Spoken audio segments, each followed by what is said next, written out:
Bismillahirrahmanirrahim. Alhamdulillahirabbil alamin wa bihi nasta'inu ala umuri dunya waddin.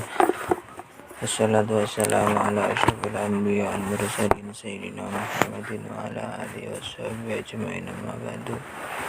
Qala Syekh Muzannif rahimahullah, nafa'ana bihi wa bi ulumihi wa sanna bi madadihi wa da'alaina min barakatihi asrarihi wa anwarihi wa ulumihi wa nafatihi wa akhlaqihi fid dar amin.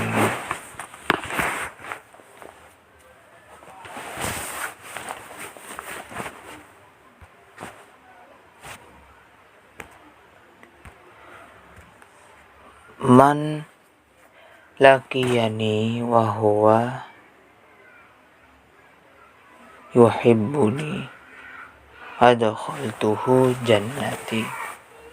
Man barang siapa laqiyani, bertemu denganku, siapa man, wa huwa,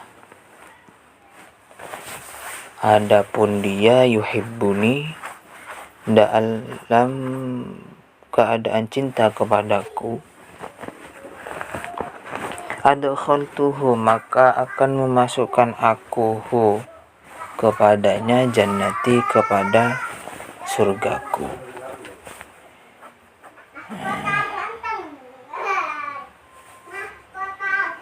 Ini hadis qudsi.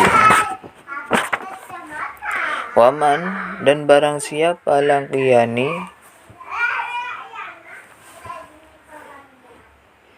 bertemu denganku, wahwa, dan adapun dia, yukhafuni, dalam keadaan takut kepadaku, ahnabtuhu, maka akan aku jauhkan kepadanya, siapa man, nari, kepada, dari nerakaku. Waman, dan barang siapa ya laqiyani, bertemu denganku, bil mauti, sebab mati, meninggal, wahwa, adapun dia, yastahi, dalam keadaan malu kepadaku, yastahi minni, yastahi, malu kepadaku, minni, maka di sisiku, hasnaitu, menjadikan siapa aku, al-hafadhata, kepada malaikat hafadhah atau malaikat penjaga amal, dzunubahu, asnaitu, melupakan, membuat lupa siapa aku, al-hafadhata,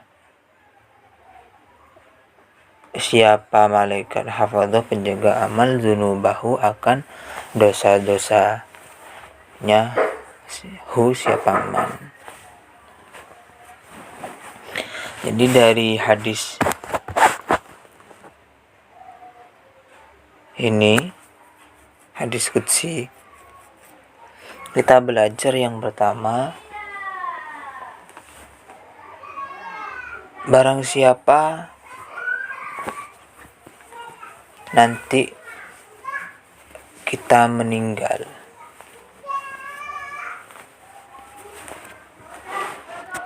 dalam keadaan cinta kepada Allah, maksudnya taat di dunia, taat melaksanakan semua yang diperintah oleh Allah dan menjauhi semua larangannya, maka Allah akan memasukkan kita ke surganya. Allahumma amin. Itu yang pertama. Yang kedua, barang siapa kita mati dalam keadaan takut, maksudnya takut ini apa?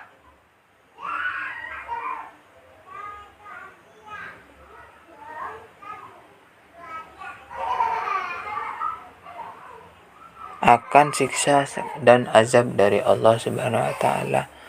Sehingga apa? Ya membuat kita juga taat kepada Allah. Membuat kita juga taat kepada Allah. Jadi takut dalam hal ini bukan malah menjauh dari Allah. Justru karena kita takut, kita harus mendekat kepada Allah. Karena apa? Yang mampu dan yang bisa menolong kita hanyalah Allah Subhanahu wa taala. Hanyalah Allah Subhanahu wa taala. Maka ketika takut kepada Allah, kita harus mendekat kepada Sang Penolong, Sang Pemberi ampunan, Sang Pemberi hidayah petunjuk. Maka ketika kita takut dalam keadaan tersebut, apa ganjarannya, pahalanya, atau balasan dari Allah? Apa? Dijauhkan dari neraka Allah Subhanahu wa taala. Karena apa? Karena kita sudah berusaha menjauhi semua larangan-larangannya di dunia. Itu yang kedua. Yang ketiga, dan ketika kita meninggal mati dalam keadaan malu kepada Allah, maksudnya kita sadar kita banyak dosa di dunia, kita sadar kita bermaksiat kepada Allah, sehingga kita tidak kurang-kurangnya bertaubat kepada Allah, tidak ada bosan-bosannya meminta ampun kepada Allah. Kita terus-terusan beribadah, kita terus-terusan introspeksi diri, memperbaiki diri dalam rangka takwa kepada Allah. Maka apa balasan dari Allah, ganjaran dari Allah, yaitu malaikat pencatat amal atau malaikat hafazah atau malaikat raqib atid ya, yang biasa kita imani, lupa dengan dosa-dosa kita, atau bahkan dihapuskan dosa-dosa kita karena rahmat dan kasih sayang dari Allah Subhanahu wa taala. Maka hikmah yang kita bisa ambil, pelajaran yang kita bisa ambil dari hadis qudsi tersebut yaitu kita harus senantiasa melakukan introspeksi diri, koreksi diri, muhasabah, dan dalam keadaan apapun kita tidak boleh berputus asa akan rahmat Allah Subhanahu wa taala. Dalam keadaan apapun, meskipun kita bermaksiat, jangan berhenti di situ. Kita